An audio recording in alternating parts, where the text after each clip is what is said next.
Hello! Long time no see. This weekend, Corey and I decided to hop on over to the Shenandoah National Park, as you may know if you follow me on Twitter or Facebook. And I did not realize how much my life was missing some absolutely beautiful nature. The first thing that struck me before even getting to our campsite was just the view on the drive out there.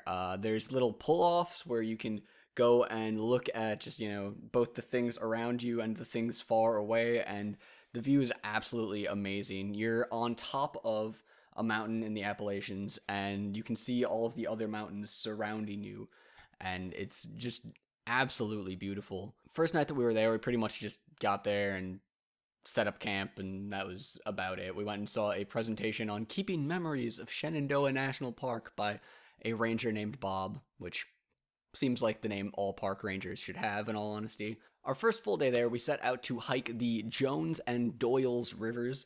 The trail itself, I would say, is really cute. It's lined with wildflowers. It's got like lichen. There, you pass a picnic ground at one point, and there's a rock wall. But it really, like, our hike got off to a pretty fast start. There was a loud group of people behind us hiking, right?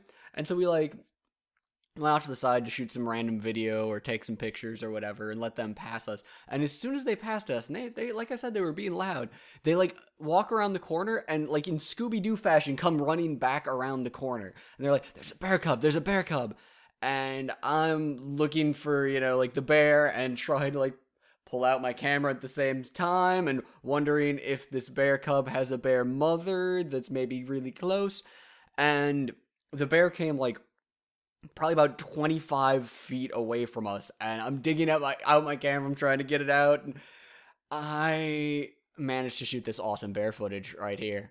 Oh yeah, that is me. I shot that bear. In fact, everything that you see in this is going to be either me talking to you like this right now, or else footage that I shot, not using any stock footage or photos from other people or anything like that. So we saw an adolescent bear, and then we hiked for a little bit longer, and Corey's like, awesome, we got a bear out of the way. And the other thing that you want to see, because everyone wants to see a bear, of course. For me, it was just like, bear, that's all, just a bear.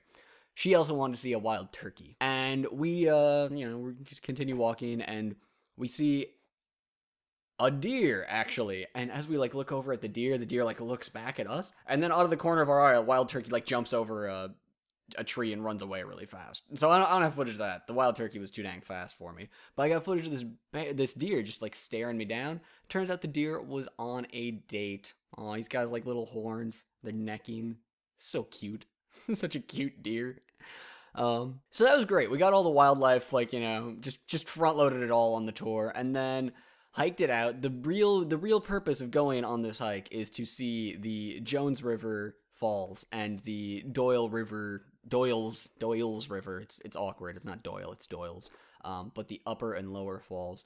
And we saw both of those. This is the Jones River Falls. It's not in flood or anything, as you can tell. It's probably a lot more magnificent in the spring, but still very cool. We stopped there and got lunch underneath it. And then the Doyles River lower falls are also gorgeous, but the Doyles River upper falls are really, really cool. People can just climb around on them, and so we saw that, and yeah, okay, of course we're gonna climb up there.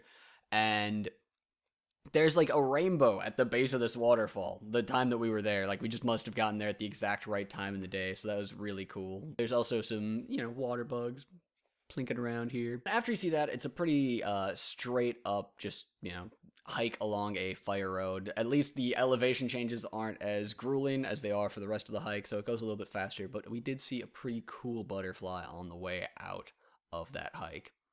So that was a massively successful hike, and on the way back, we were like, we still got some gas in the tank, so we did a little trail that's a 1.5 miles or something like that, called the Fraser Discovery Trail, and this is actually a really cool path to go on. You can budget 25 minutes, half an hour to climb up and back, and you start out going through just, forest, dense forest, which is what most of the Shenandoah National Park is.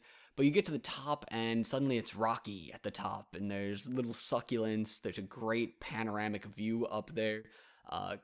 Corey found a seashell, which is kind of amazing to see at the top of a mountain. This could have just been something that somebody dropped off up here, but it could also be that whole thing where, once upon a time, most of the earth was underwater.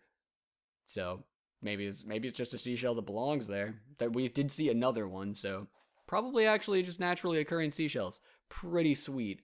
I should say that first night that we were there, I thought that I heard a bear grumbling outside of our tent, and it is the highest black bear concentration in the country in Shenandoah National Park, so that's not entirely unreasonable. And when we got back, I'm not sure. You can, tell me what you think in the comments below, but this could be a bear print.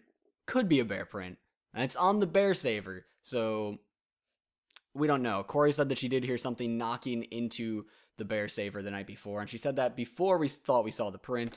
May have had a bear visiting our campsite. Nothing went missing or anything like that. We had it all locked up.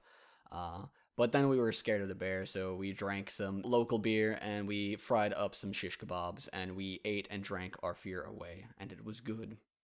We got a good night's sleep, and the next day we went to the Luray Caverns. I was actually really impressed with a lot of the footage that I was able to get in the Luray Caverns. Admission's a bit steep, just as a heads up. It's like $24 a person.